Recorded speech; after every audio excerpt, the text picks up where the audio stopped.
Γεια σας αγαπητά μου τηλεθεατόπουλα. Πάμε στην τελευταία μας λεξούλα για απόψε. Νησί στο Αιγαίο με 7 γράμματα. Πάμε στην πρώτη μας γραμμούλα. Γεια σας! Ναι, γεια σας. Γεια σας! Ναι, Έρθω εδώ! γεια σας. Γεια σας κορίτσια! Έχετε τη λεξούλα που ψάχνουμε? Άστο!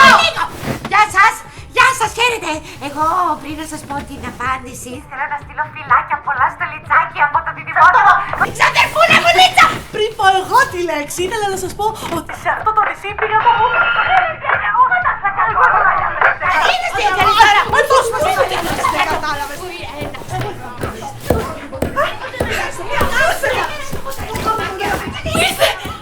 Πείτε μας!